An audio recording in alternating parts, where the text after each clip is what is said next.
observation. If we invert a chord once, we get this arrangement.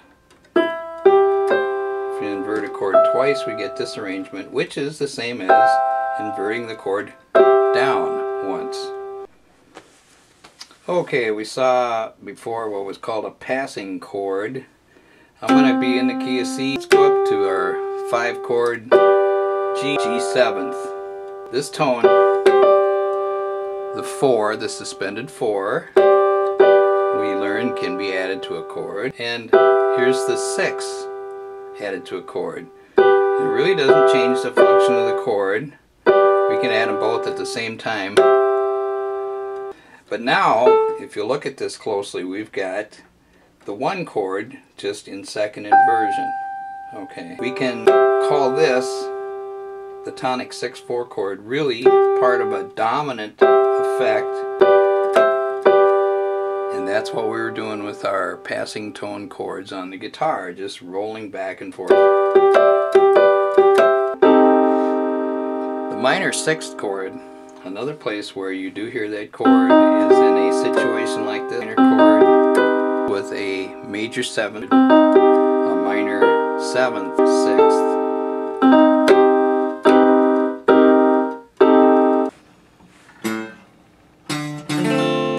That's a somewhat difficult chord there. That's kind of a tough one too. So actually that's a fairly easy chord. I'm going to show you the easy way to get into playing the bar chords. How many are there? 2. There's the F chord and the A chord. Alright, a little practical advice on getting this F bar chord. Down here in F is probably the hardest place you could find on the neck to learn the bar chord. Move it up the neck a ways. Let's try it up here at A. I'm going to start with the power chord, 1, 5, 1. No thirds, neither major nor minor.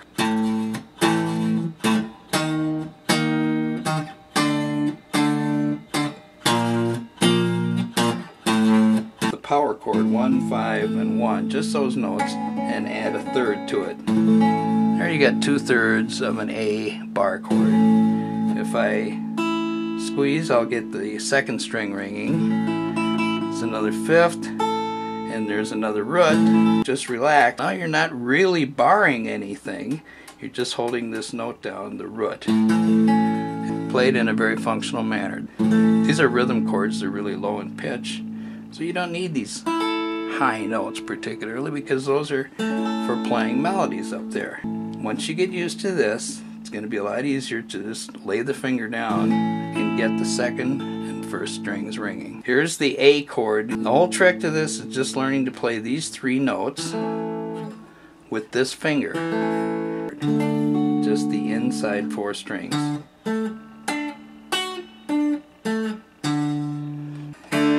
Alright, here's an open D chord. People usually don't think of that as a bar chord, but you can sure bar that because you've got 2 notes in the same fret, perfect candidate for a bar. You can play an open D string with it and an open A string for a bass note.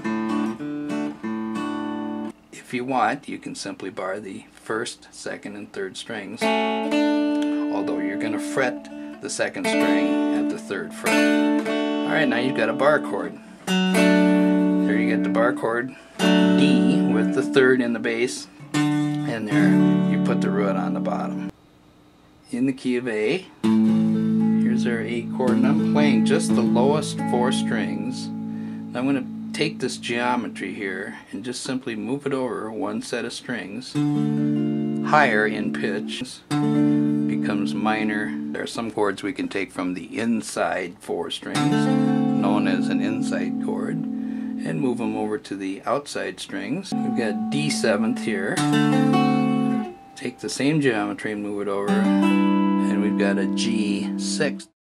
Here's the chords can be moved from G, 1, 3, 5, 1, and you move it to the inside strings, and there you've got your augmented chord, 1, 3, 5, 1 again. Only in this case, the 5 is sharped, augmented.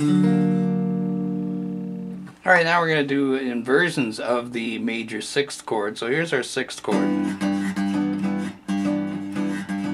going to 2 chord to 5 chord. I'm going to go to an inversion of the 6th chord since we've talked about bar chords, and yes, I'm barring from here all the way over to here, covering 3 strings, only this finger is in the middle of that. So it's a variation of a bar chord. Oh, here's another variation of a bar chord. Instead of having this for a root, now I've got this for a root. So we've got an A minor 7th chord, just another variation of the same bar chord. Alright, here's our A major chord, and we need an A minor. They're a simple variation, just. Alright, we pick up the 4th finger and we've got an A 7th. Now this one is a hard bar. Need to press the finger down hard enough to get this tone ringing. That is the 7th tone. That's what makes it a 7th chord. Now pick up both of those fingers and you've got an A minor 7th chord. There's definitely a bar from there, and you can get both of those. You got the flat 7 and the minor 3rd. Pick up the 4th finger on this inside chord now, and you've got a minor 7th instead of just a plain minor. A 6th. Here's an inversion of it. A 6th with the 3rd in the bass. 1, 2, 3. Do, re, mi. On our way to our 4 chord. And here we go to 5. Here's a flat 6 chord played as a dominant 7th to a 5 chord as a dominant 7th. Our 6 flat 5 chord, make sure we understand what that is. Here's a 6th chord, 1, 3, 5, 6, and we flat the 5, 1, 3, flat 5, and 6. And this is an A flat 6 flat 5 chord.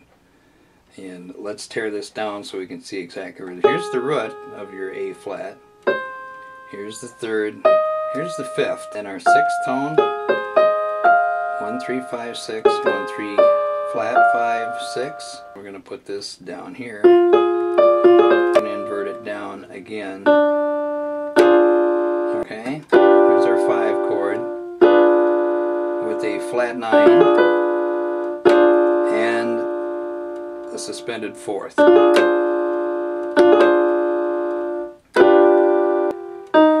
To our 1 chord, C minor. To our 5. To our 1.